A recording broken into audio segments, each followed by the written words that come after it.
આજરોજ આપણે નિહાળવા જઈ રહ્યા છીએ આપણી સંસ્થાના ધરોહર વ્યક્તિનું વ્યક્તિત્વ, તેમના સિદ્ધાંતો, સેવાભાવ, તેમની નિડરતા અને તેમનું સમર્પણ.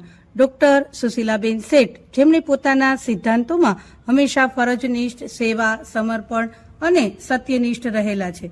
ડોક્ટર સુશીલાબેન શેઠ સ્ત્રીઓને સક્ષમ તથા આત્મનિર્ભર બનાવવાના આગ્રહી હતા.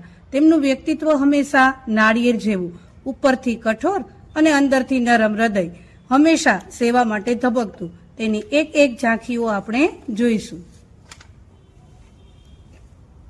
બેન આવીએ? હા, આવો.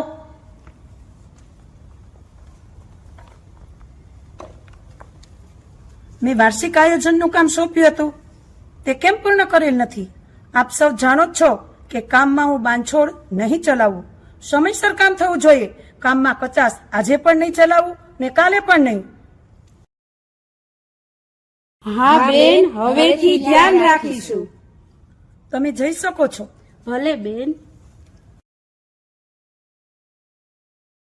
દુબલ, તારા ભાઈને કેમ છે? હા બેન, સારું છે હો. ધ્યાન રાખજે એનું. ડોક્ટર સુશીલાબેન શેઠ દરેક કર્મચારી સાથે સખ્તાઈ રાખતા, પણ દરેકને નજીકથી ઓળખતા, કુટુંબના ખબર અંતર પૂછતા રહેતા. તેની ઝાંખી આપણે નિહાળી. જયશ્રીબેન. હા બેન, આવું.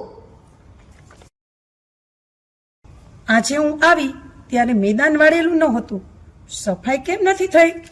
હા બેન, નુરીબેન આજે નથી આવ્યા. તેમને હોસ્પિટલમાં દાખલ કર્યા છે. જયશ્રીબેન, તમને ખબર છે એ બાઈ વિધવા છે. છોકરાએ તેમનું ધ્યાન નથી રાખતા. બાપની પાસે પૈસા હશે કે કેમ? તારે એને ફોન કરી સંભાળ તો લેવી હતી. સાચી વાત બેન, ફોન કર્યો હોત તો સારું થાત. સારું, હું જ ડોક્ટર સાહેબને ફોન કરું છું અને તેમની સાથે વાત કરું છું.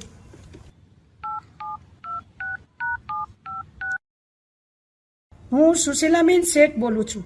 તમારે ત્યાં નોરીબેન આવેલા, તે મારી શાળાના કર્મચારી છે. આપ તેનું ધ્યાન રાખશો. ડોક્ટર સુશીલાબેન શેઠ હંમેશા નાનામાં નાના કર્મચારીની ખબર રાખતા. કોઈ દુઃખી હોય તો હંમેશા કોમળતા દાખવતા. ડોક્ટર સુશીલાબેન શેઠ પૂર્ણતાના વ્યક્તિત્વમાં માનતા, જેની ઝલક આપણે નિહાળી.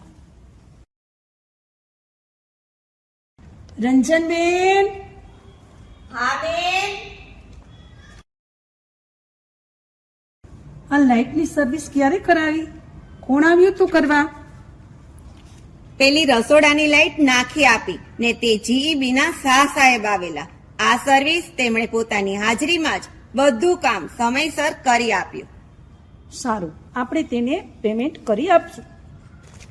ડોક્ટર સુશીલાબેન શેઠ હંમેશા સત્ય પર ચાલનારા.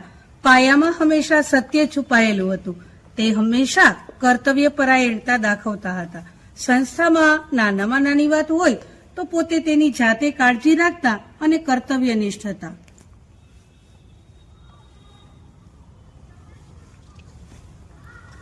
કોણ છે આ લોકો?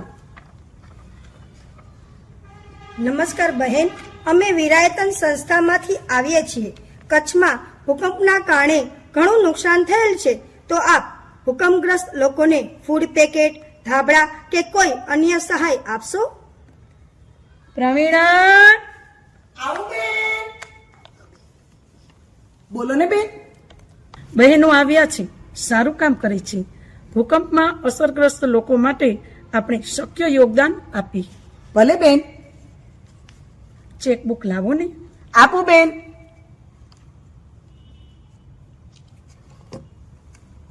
લ્યો બેન.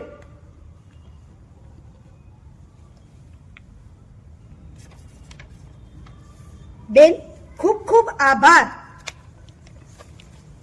ડોક્ટર સુશીલાબેન શેઠ પોતાના માટે ક્યારેય પોતે કંઈ ન વાપરનાર વ્યક્તિ, હંમેશા સમાજ સેવાની વાત આવે એટલે આગળ અને અડગ રહેતા. ડોક્ટર સુશીલાબેન શેઠમાં હંમેશા સમર્પણનો ભાવ રહેતો. ચંદ્રિકાબેન, શું કરો છો? આ નાના નાના કાપડના કટકા લઈને. આ કાપડમાંથી થેલી બનાવું છું. એક કામ કર, લે આ કપડું, મારા માટે એક બ્લાઉઝ બનાવી દઈશ? બેન, આટલા કપડામાંથી આપનું બ્લાઉઝ ન થાય. અરે ઘટે તો બીજું કોઈ કાપડ નાખજે. સારું બેન. ડોક્ટર સુશીલાબેન શેઠનો સાદગી ભાવ જોયો. તે હંમેશા સાદગીસભર જીવન જીવતા હતા. કોનું કામ છે? શેના માટે આવેલા છો? શું છે? કાલે સંસ્થામાં શું બન્યું તેની તપાસ માટે આવેલા છીએ. શેની તપાસ? મારી સંસ્થામાં તપાસ? સુશીલાબેન શેઠની સંસ્થામાં તપાસ?